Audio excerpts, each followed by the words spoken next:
Okay, perfect. It seems like we've got a lovely crowd joining us this morning. This is going to be a fairly interesting conversation, and I see some of us have brought our AI note takers as well on the platform. This is going to be really, really interesting because that will loop back into some of the things we're going to be talking about in the next hour or so.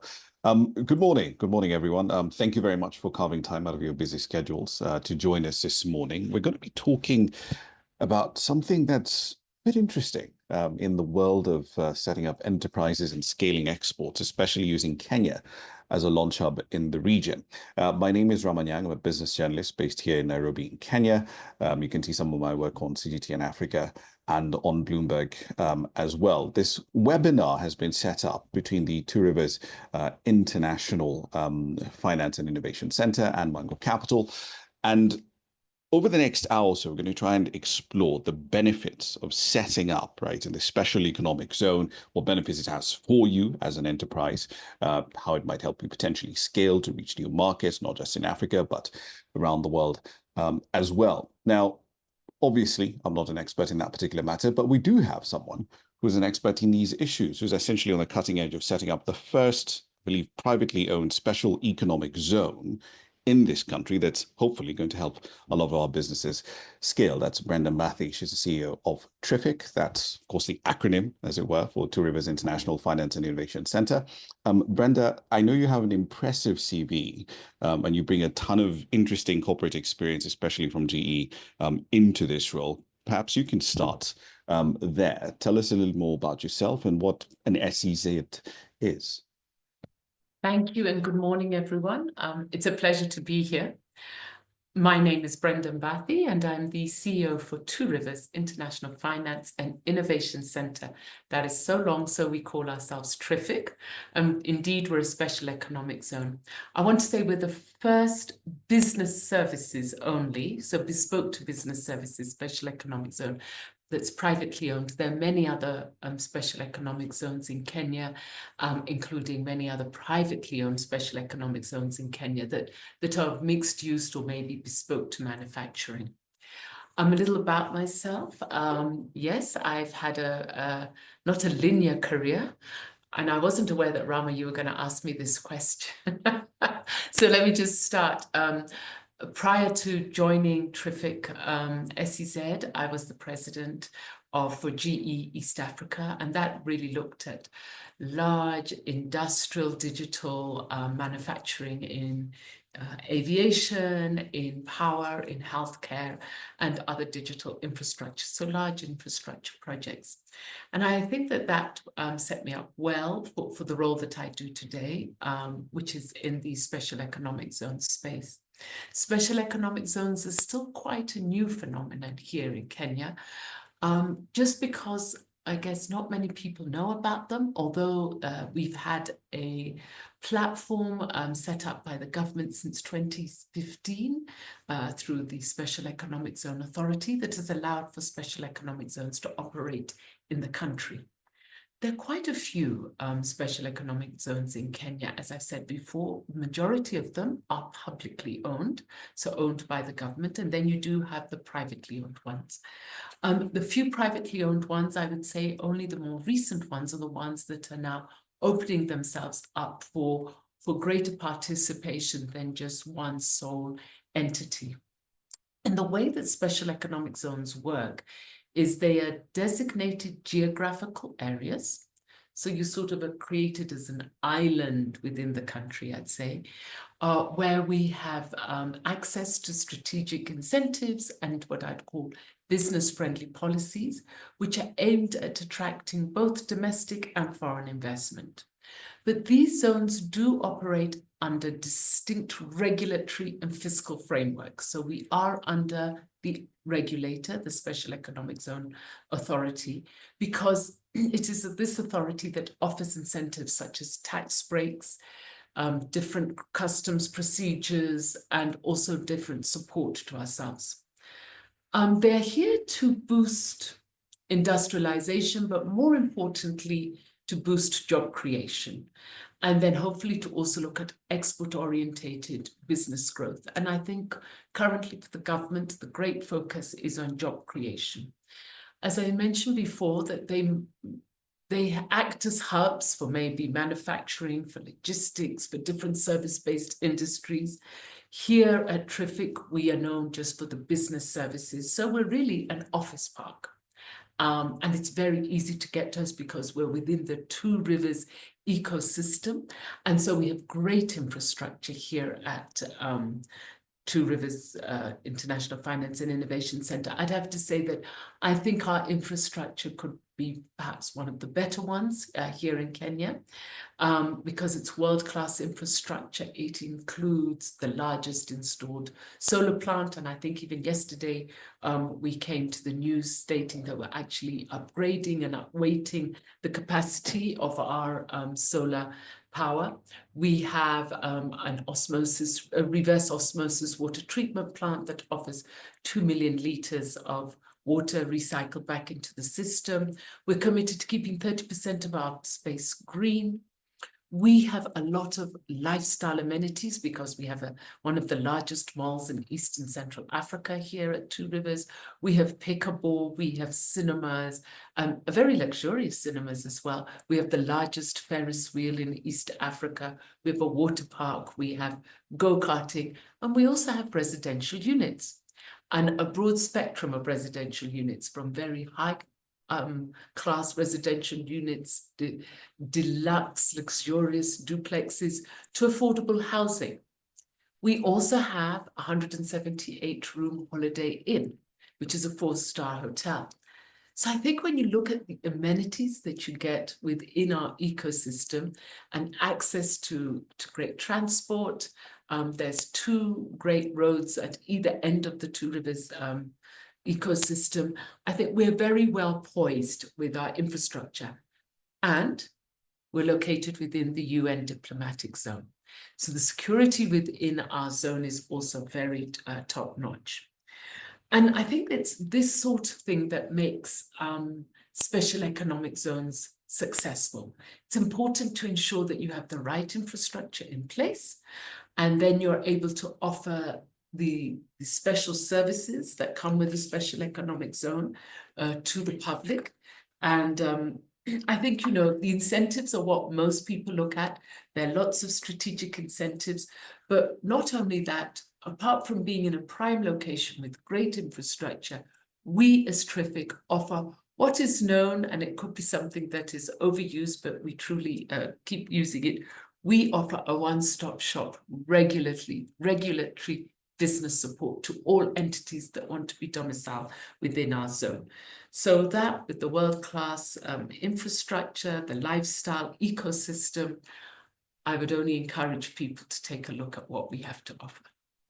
And I'm sure there's plenty of detail that we're going to get into in your presentation in just a moment. But just before we get into that, I'd like to remind everyone who's attending the webinar today, I'm sure you've got questions, I'm sure you've got ideas that you'd like to put to Brenda and her team over at TRIFIC. So if you do have those, please use the chat box down below or the Q&A session. We'll be looking at those questions. We'll get to those as soon as we can, and of course answer them right in the course of the webinar. Brenda, over to you. Thank you. So we're going to go through a presentation, a short presentation, because we thought that this might help to set the stage for any questions you may have, or some thoughts, and actually a great conversation, we hope. So let's see if we can get the presentation on. And there we go. So basically today, what we're talking about is actually growing your service exports beyond Kenya and leveraging special economic zones. Why are we here today? Well, services exports are a major driver of economic growth. And I think, really think about this deeply. I was having a conversation with Rama earlier, and I was explaining to him how even the work that he does could be deemed to be services exports. So sometimes we do what we do, but we don't realize that when we're exporting the services, which could be virtual, it's an export of your talent, of what you're doing. And that indeed might mean that you are eligible to be domiciled within a special economic zone, which is the unique platform to scale up your businesses. And Kenya is truly well positioned to be a global hub for service-based enterprises. And why is that? Before we go as to why we should look at it, let's actually understand the power of services exports. If you export your services globally, you have the potential to increase your revenue 3, 10-fold, 100-fold. And also diversification allows you to access larger markets, not just the local market. And it's important to note that global trade in services reached over $7 trillion last year. And it's important to also note that in countries like India, who do business process outsourcing in a phenomenal manner and have grown this over the last 20 years, this accounted for $1 trillion last year. And most of it is in customer services. So just imagine somebody calling and asking for assistance on how you book an airline ticket, or how you do e-commerce, how you put something in a cart for those who do e-commerce. The person on the other end could be in a part of the world that you don't even know, but that all has a quantifiable dollar amount to it. Africa's share is still very small, but we need to see how to increase it because we are able to do this. And indeed, the sectors that are very key and lead in this are the BPO sector, which is business process outsourcing, the tech sector, sectors that offer financial services, and indeed sectors that offer professional services. These are sectors that can really grow in this space. What we need to understand is there's going to be global talent shortage. And I say global because that talent shortage is not going to be in Africa and is not going to be in Kenya. We are looking in the next 10 years, and actually could be closer in the next 5 years, that there will be a shortage of workers in this space by the quantum of maybe 85 million workers. And this is not my statistics, it's statistics that comes from Korn Ferry. And the key sectors that are going to be impacted by this global talent shortage are going to be tech, finance, engineering, and BPOs. And when we talk about engineering, a lot of it doesn't mean engineering, hands-on engineering. It is software engineering, things that can be done virtually and remotely. The developed economies, as we know them today, be they the US, Europe, and Japan, are actually aging rapidly. And this is reducing the available workforce because they have not actually grown their populations at the same quantum as they're aging. But then now let's look at the flip side and look at Africa. Africa is actually going to be the one that's contributing to the working age population by over 40% as we move ahead. In fact, Africa's demographics, we're going to double our population by 2050, which is only in 25 years. There will be double the number that we are today. So just imagine that. Imagine where you are today. Imagine Kenya, maybe it's 56 to 58 million population. We'll be 100 million plus in the next 25 years. Let's also look at the median age in Africa. In Africa, it's 19 years today, compared to 38 years average in the US and 42 years in Europe. This shows you the aging demographic in Europe and the US. But we in Africa are younger, and we're also extremely tech savvy. And sometimes we don't understand what this could mean in the future. We also have rising education levels. And we have over a 50% increase in our tertiary education enrollment over the last decade alone. So actually what you now see is more and more companies are looking to Africa as their next talent hub. But not only as our next talent hub, but the next consumer hub, because Africans will be able to consume what is being delivered. And we as TRIFIC, that is why we're setting up this platform for businesses to scale, to train, and to deploy our African talent for global services export. And indeed, this is the time to invest in African talent. And I just want to say this, especially for Kenya. Kenya's talent is actually excellent. We have great talent. Not only do we have great talent, we have a great attitude. Kenyans are willing to work, want to work, and do so with a good demeanor. And these are attributes that sometimes are overlooked, sometimes not quantified, but it's these soft skills that also make a big difference. And so what we don't perhaps realize is our full potential. But more and more companies are seeing this, and they may not be making a big announcements about it, but they are starting to move into the Kenyan space, into the African space. They are testing the grounds, and then they're upscaling. And we as TRIFIC are a testament to that when you see that one of the largest BPOs in the world is coming to be domiciled within our jurisdiction. So let me also expound on why TRIFIC. Well, once again, because we're a special economic zone. So we offer different cost and tax incentives that allow companies to give more competitive pricing and to also optimize their P&L and give higher returns. You get a reduced corporate tax income structure here. You do not pay VAT in this jurisdiction. You will then have lower borrowing costs if you go to the bank for any type of support. And you really are able to optimize your repatriation of capital. And we are able to show you how to optimize your tax structures, and you'd have, with reduced withholding tax, etc., etc.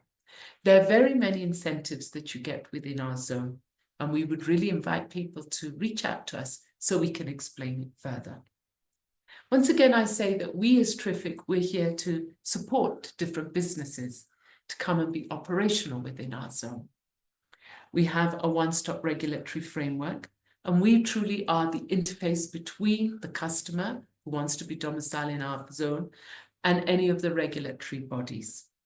So we reduce the bureaucracy, and we have a lot of support from the regulator, the SEZ, the Special Economic Zone Authority, as they help to support and they help to domicile entities into our zone. And then we also have different partners. You may have startups who are looking for support, and we have an accelerator which helps to support the startups to get them business ready to be domiciled within the Special Economic Zone. I've talked about the infrastructure within the zone. Truly, we have the largest installed solar plant here in Nairobi County. I've talked about our water treatment plant. We also have a 24-hour controlled access at all levels. We have high-speed internet connectivity, fiber optic infrastructure. We are also able to offer you different office solutions.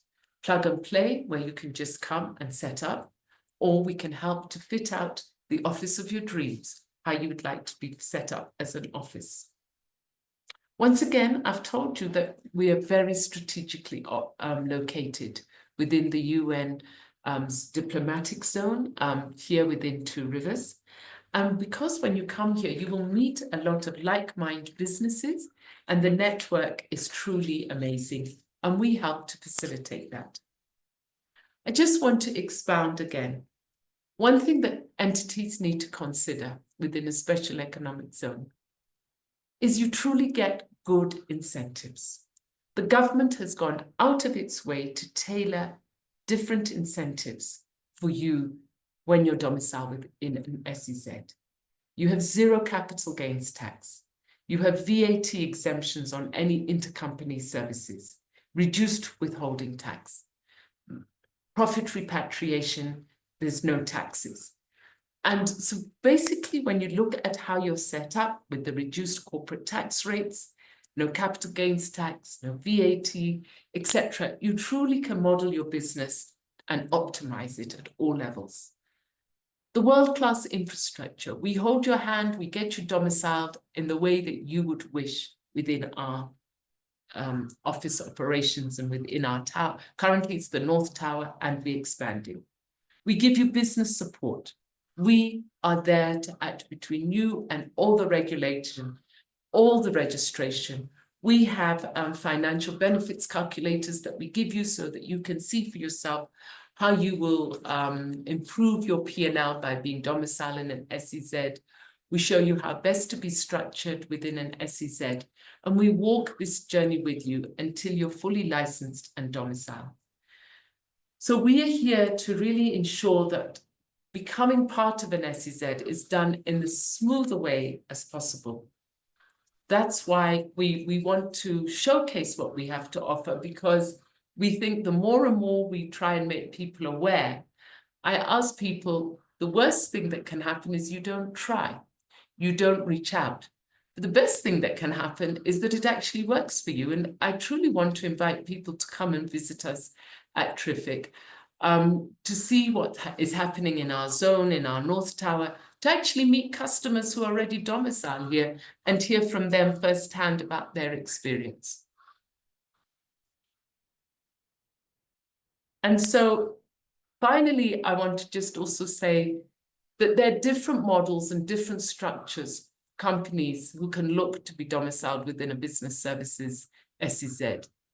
And to look at it as a way that you can expand your business across the continent and even beyond that globally. To adapt and adopt to different business structures that work and really look at growth. Different entities that should look at this are people who are in export services, people who are looking at regional HQ, corporate services, shared services, back office operations. If you're looking at partnerships and joint ventures and franchises or licensing models, you could be very poised to be within our zone. If you're looking at any merger or acquisition, you probably are eligible to be in our zone. But the list is just not exhaustive. Creative industry, fintech, health tech, it can go on and on. BPOs, etc., advisory firms. We have a great mix of clientele here in our zone.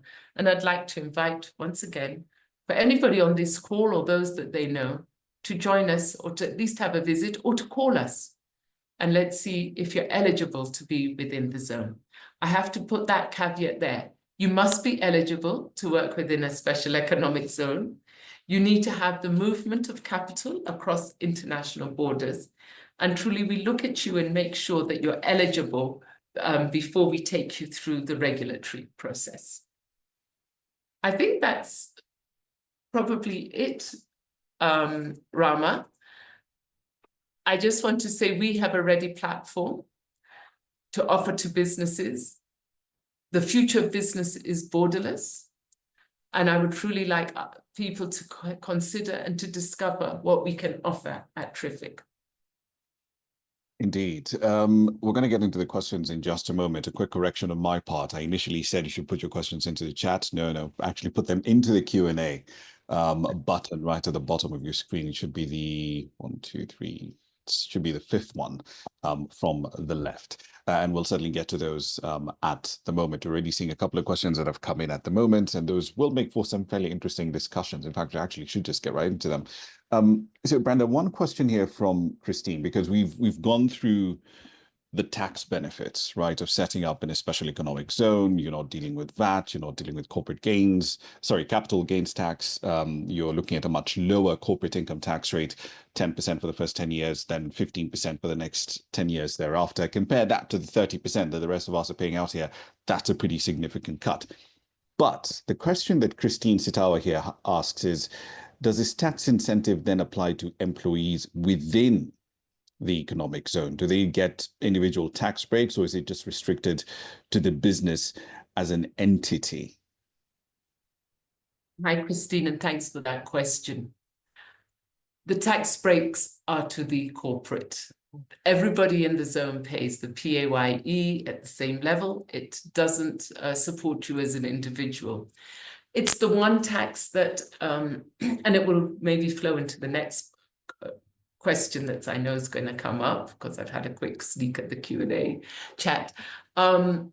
It's the way that the government gets some tax and looks at employment. It's getting the PAYE tax from everybody who's domiciled in the zone. So that doesn't happen. You pay your full tax as an individual or as an employee. And that, of course, links us to the next question here from Esther Mwaniki, who was asking, who's saying, one of the bigger challenges that Kenya is facing today, right, is around youth unemployment. So are you doing any work to support the acceleration of youth innovation? And I know you mentioned a little earlier that, TRIFIC is working with accelerators and does have special consideration for startups as well. Could you go into more detail on that? So let me talk about the youth unemployment thing.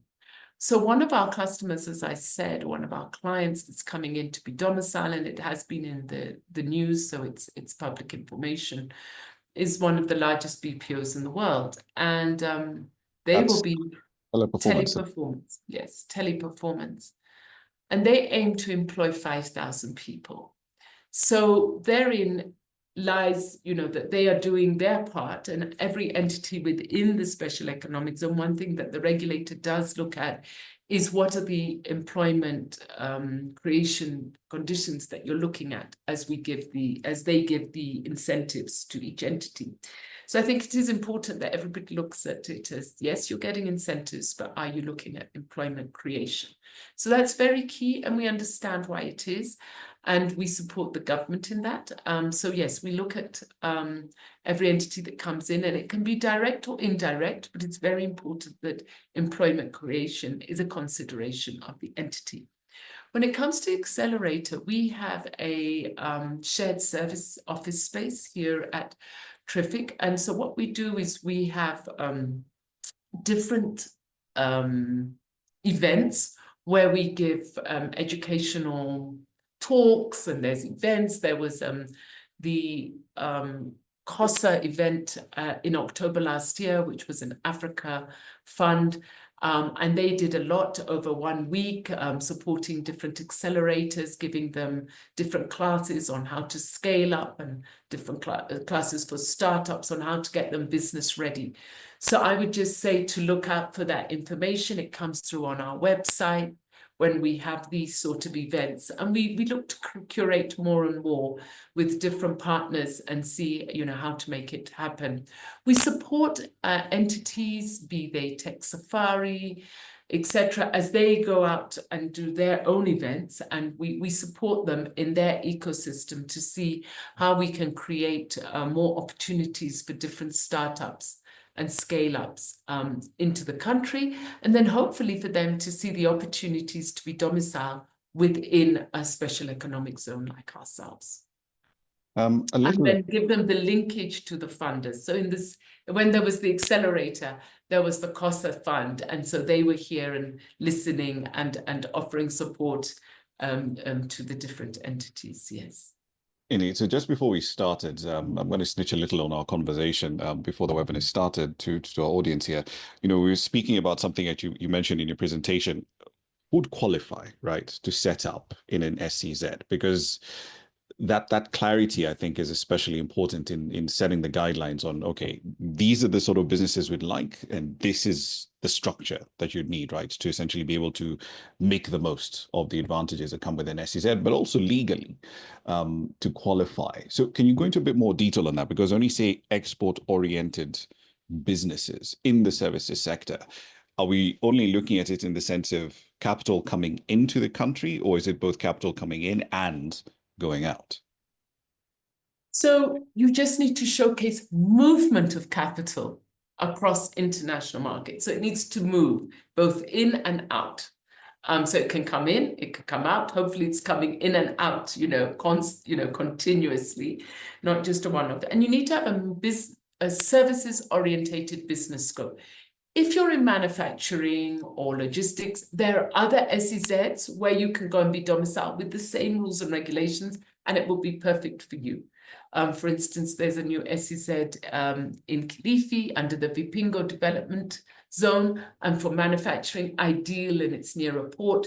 So perfect if you're going for manufacturing, but maybe a head office for that operation could be domiciled within TRIFIC.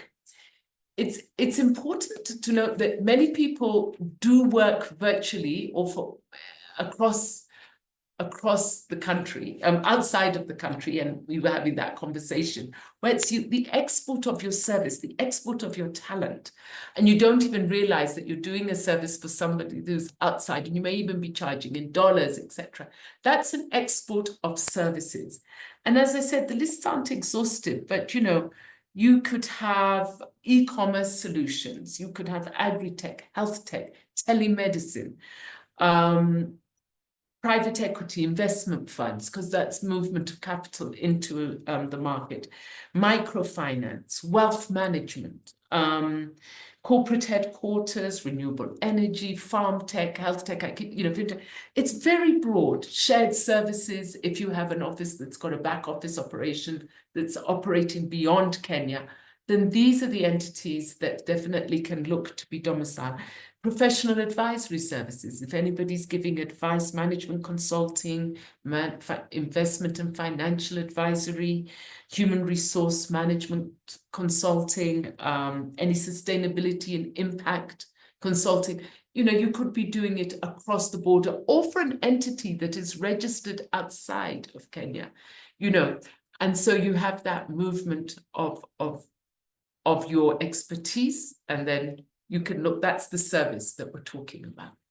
Indeed, and that actually loops into neatly to a question here from Christine Jane, who's asking, how does joining your platform support individual consultants who'd like to support your clients with services like PR and communications? The question is essentially around eligibility. So what sort of requirements apply to individuals, if any? Well, you'd have to have a company, because you need to be set up as a company to be eligible with the authority. And again, you have to be able to showcase that you're offering your services not just in Kenya. So yes, you can come and see how you can support the clients who are in the ecosystem.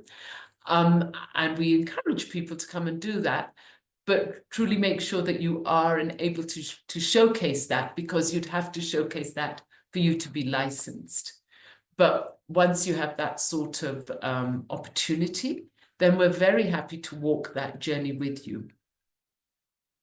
Indeed, and just for reference for our audience, the contact details for the sales team over at TRIFIC are pretty much right at the top of the screen. sales@trific.co.ke, or of course the phone number if you prefer to get on the phone line, give you a little bit of money to Safaricom and Co. 0709 902 400. That's the number to be calling them on. Another question here that's come up with respect to the African Continental Free Trade Area, because this, and I know our leaders are going to be meeting in Addis Ababa over the course of the week. And one of the things that they will have to talk about is, growing trade within the African continent, because inter-African trade is a tiny fraction, right, of total trade. And the broader question there is, how is TRIFIC positioning itself to enable its investors to benefit from having access to the African Continental Free Trade Area? So this is something, yes, that we do need to consider. We have participated in various events and showcased what we can offer at different Africa events. Remembering that we aren't the only SEZ on the continent, but what we truly know is that we're uniquely positioned as Kenya because we offer a lot, and especially our talent base offers a lot. So what we want, especially companies that are based here or thinking of offering their services in a broader sense, to truly consider it, because the benefits that you will get in an SEZ here and the talent that you have in this market will make you competitive compared to other entities that may be looking to set up in similar jurisdictions across the continent. But what we look for is different opportunities to showcase our unique proposition and to showcase how this can support. But, it's a journey. And I would have to say that at each level, we communicate. We say that Kenyan businesses can leverage SEZs as launchpads for any global business. AFTAC is just part of the platforms and beyond. With respect to the questions around, companies that have set up shop there, because, I was going through some of the reports, the annual reports from Centum. By March last year, there were at least 16 different firms that had set up shop, and management is very optimistic about, the growth trajectory of the business. Can you give us examples of, success stories from the firms that have set up shop at TRIFIC SEZ and, the potential, to showcase the potential that this offers to firms who might be represented on the webinar today? So we have different types of advisory firms that offer different consulting services to different companies across the globe. We have quite a few research firms that do research and impact consulting, M&E consulting for many companies across the world. We have BPO, which offers, and not just one BPO, BPOs that offer different types of customer service services, financial services to different companies domiciled across the globe. We even have design companies that offer the design talent across the globe. We have e-procurement, we have fintech, we have health tech. We have very many different types of firms domicile, carbon credits, green energy impact investment firms.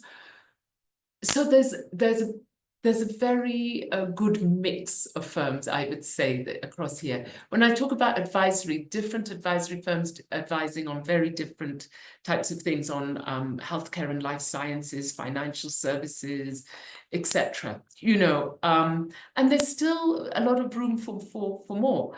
We even have insurance firms, we have innovation hubs, we have back office operations for corporates, all domiciled here. Yeah.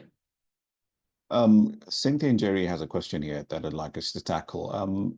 Are you partnering with companies that can offer services to the businesses within the special economic zone? And if so, how does that work? What are the requirements? How should they structure the approach to doing business with TRIFIC?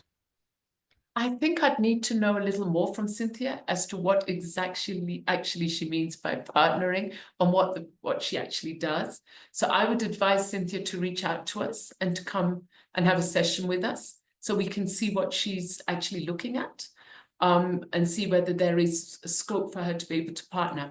We do have partnerships with different companies who offer different services.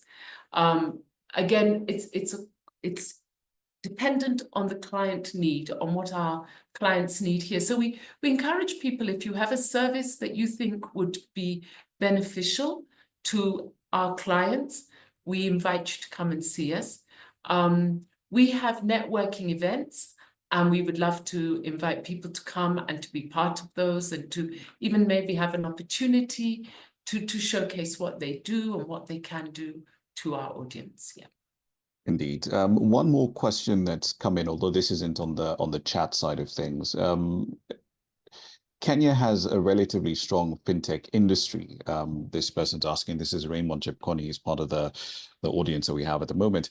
Kenya has a relatively strong fintech hub, he says. So how exactly is TRIFIC complementary to entities like Konza, for example? Well, we're very complementary to Konza. We're in another SEZ. Konza's an SEZ, we're an SEZ, and there are many others out there. I would say each of us offers its unique value proposition. I am here confirming about our unique position, where we are placed, the infrastructure that we have within our ecosystem, which is ready. And we actually believe collectively we are here to grow the SEZ base in Kenya and the economy.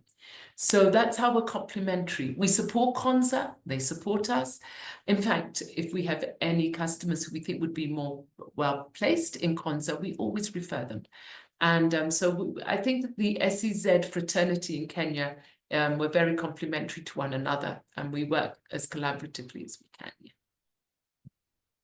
Esther Monique's got an interesting one here because it sort of loops back to the question around young, small businesses that are trying to get their feet on the ground. So she's asking, do you have the capacity as TRIFIC to incubate businesses which would like to explore the possibility of exporting their services? Because her argument is that there's a relatively large pool of local businesses that could export their services, but may not necessarily have the know-how on how to do that. I think what we could do is provide those small businesses with further linkages or with maybe partners who would be able to do that and incubate them. I don't want to commit to saying we would incubate you here at TRIFIC, but we have different accelerators that we can introduce them to. And hopefully they would be able to help to upscale them and support them so that they could become eligible. But once again, I want to say this. There's no maximum or minimum quantity that you need to showcase to be eligible to be domiciled in an SEZ.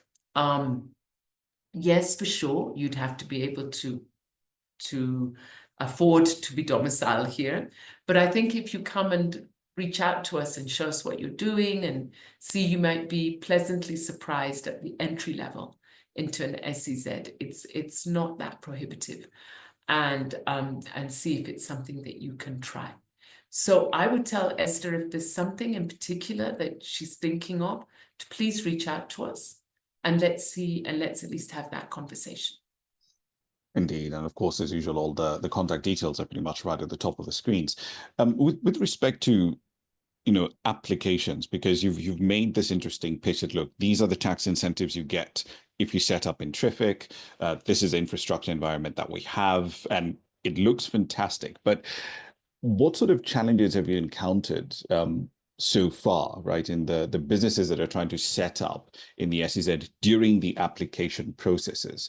And what should businesses do based on that experience to essentially overcome a lot of these obstacles to make this application process as smooth as possible? So once again, I just want to say that we're here to make it as smooth as possible. We truly are. We will walk with you. We hold your hand through it. Some of the challenges that we find actually, it relates to just, I guess, normal business practice. I wouldn't want to call it a challenge. You may have the people on the ground wanting to move with haste, but they have to wait for board cycle approvals. So that's a normal business process. I tell everybody, and these are documents that you can just pull off the Special Economic Zone Regulators Authorities website to look at the application forms, to make sure that you have all your documents ready. It's very much like if you were going to set up a bank account for a business. Make sure you have all the documents you need ready. We find that surprisingly, you might not have all the documents you need ready. And it includes, a PIN document or a clearance certificate document, but all of those are normal documents. So I would just ask that people get everything ready, choose your directors so that, because you're a business entity, and have what we'd call a board resolution. You do need to have some sort of commitment from the directors that this is what they want to do. They want to come into a special economic zone. And then we truly go on the journey with you. And I have to call out the Special Economic Zone Authority for being a truly good regulator. They're very supportive. They are very responsive. I don't think anybody can complain about our regulator in terms of the process. They truly make it as smooth as possible for you. There's an interesting question here around industry-specific hubs or clusters. Are there any plans to set up industry-specific hubs or clusters to enhance collaboration and knowledge sharing, or do you think that perhaps to even just have economies of scale. Because I remember, at the very start of the webinar, I mentioned that, individuals have come in and they've got their note-taking AI bots logged in as well. And it seems to me there's this interesting opportunity, right, to sort of set up data centers, machine learning clusters in this country, because there's not many in the market where you'll find a depth of software development talent, coding talent, and you've got access to a relatively large pool of renewable energy. So from purely a carbon offsets perspective, it's a pretty hard combination to beat. For sure, I think this is great opportunity, and it's something that we would wish to happen. Can I say it's in place now? No. But it's something we look at in the future as we get more and more entities domiciled within the SEZ. This is truly something we would like to see. And I think it would be beneficial for all entities. So yes, the more people we have in our ecosystem, the better, and then we can start to create these clusters and have this joint learning, joint collaboration, etc. The plans are there. I think, once we complete one tower, we move to the other tower, we start to see a convergence of minds, of industries, and I think you're going to start to see this happening. Indeed. We're getting actually up to the hour mark, so I do need to bring the conversation right slowly towards a close. One of the concerns that I often hear when speaking to businesses in the country is this concern around, the way tax policy changes, right, relatively quickly. 1 minute you're dealing with RDL at a specific rate, the next day it's to something completely different. Exemptions that were available in 1 year have changed, they've been removed completely. Is there a tax advantage to setting up an SEZ in the sense that you essentially have tax stability and certainty over a long-term horizon? You couldn't have said it better. You answered the question. That's there. Since 2015, since the regime was put in place, there has been no movement. It is stable. We, though, as we become more of us and we're operating in this space, of course, we wish to advocate for improvements in this regime, and we look for that in terms of continuous improvement. So all I would say is, at the moment on the horizon, I see improvements in our SEZ legislation, but what's there now is there now. And it's been in place since 2015 and we're in 2025, 10 years. I think that's been a good run, and it is a good run, and we can only thank the authority and the regulator for keeping it that way. The regulator is our regulator. That's the authority that we go to and who sets the rules and regulations, and they've been very consistent. If you had a wish list of, I don't know, 5 or so different things you'd like to see in terms of improvements, what would those be? Improvements include, currently we do have an annual license. So we wish to have a license that doesn't have to go through the whole renewal process every year. And I think that that's coming through. Another part of improvement, of course, all our entities want more incentives, more strategic incentives. You hear them on the questions on the panel, and all we can say is, we'll ask. We're not sure they'll come through, so we always ask for more incentives. Actually, improvements would come. I wish more entities would jump and take advantage of what's there within the SEZ framework. I think that if we had more numbers and more people playing in this field, then it becomes just a much stronger, vibrant platform, which allows for more change if need be. I really have to say that what has been given to us, the strategic incentives, are world-class. They're world-class. They're as competitive as you'd get anywhere else in the world. So we really need to try and make more people aware, to try and encourage people to come and work within this framework. It's very open, and that's why we as TRIFIC, we invite people to come and visit us. We are easy to get to. We will talk to people. We will encourage people, because we truly believe that if more and more people are part of this ecosystem, it's win-win for everybody. Win-win for the individual businesses, win-win for our country, win-win for employment, for the government, for everybody, for all stakeholders, and truly makes us as a country more of a leader, more competitive. Sometimes we don't even realize how good we are, because we truly are good. And these incentives are also good. And Francis Masika, I think, is going to get the last word on this one, because he's asking, are there any trade agreements that businesses domiciled in a special economic zone can then leverage for easier market entry into other regions? And I suspect he's talking about things like, the fact that we have a customs union within the East African community, the economic partnership agreements we have with the EU. Yes, and all of those. And so we also have partnerships with the different, like the Dubai Chamber, and with the latest agreement with the UAE, with the EU. So we encourage people, yes. So those tax agreements that are in place, all the double tax agreements that are in place, they're also in place here in the SEZ jurisdiction. So we need to take advantage of them and utilize them as entities. And a lot of the companies that operate don't actually use these. So we are able to leverage our relationships with the different government agencies and chambers to truly see how we can optimize all these agreements and make it even more optimal if you're also based within the special economic zone.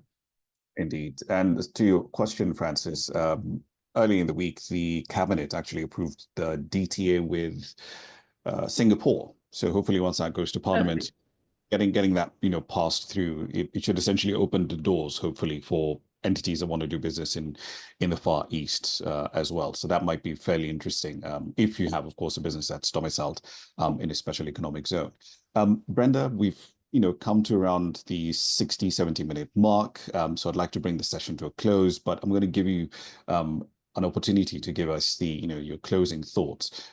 What should the individuals who have been here listening to us patiently for the last 60 minutes do to maximize the opportunities that come in with being in an SEZ? So I just want to say that Kenyan businesses should really look to SEZs as a launch pad for their global expansion, and to realize the potential that is here, the potential that the government has given us, this platform, this island where you can be domiciled, where you can really leverage the different incentives that are at hand. I want to say that we as TRIFIC are here to listen to you, to hear you, and to see what we can do to partner and to support you as you look to grow, to optimize, and to even try to be within an SEZ. And for those who are domiciled within our zone, we also ask them to come and speak to them to see the experience and to see that, this actually happens and it works and it's working. We are confident about the future, and we are also very excited about what has happened in the past over the last 24 months. So we can only see a very bright future ahead, and we want to welcome people to come and be part of it, come and be part of this journey.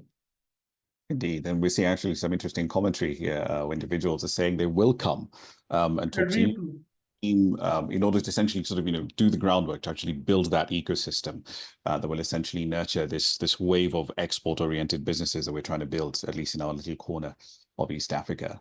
A quick reminder to everyone on the webinar at the moment, this is not just one webinar that's going to be a one-off. There will be several more on topical issues that will be held by the TRIFIC and Mango team. So keep an eye on the socials, on the social media handles for both of these entities. You can get updates on what exactly they will be up to quite regularly. And you can actually tweet to them and say, look, we'd like to have a specific topic addressed. If it's in the finance world, if it's in handling innovation, right? Innovations in tech and startups, you can definitely have that information. Bringing in accelerators. We might bring in some to talk to people.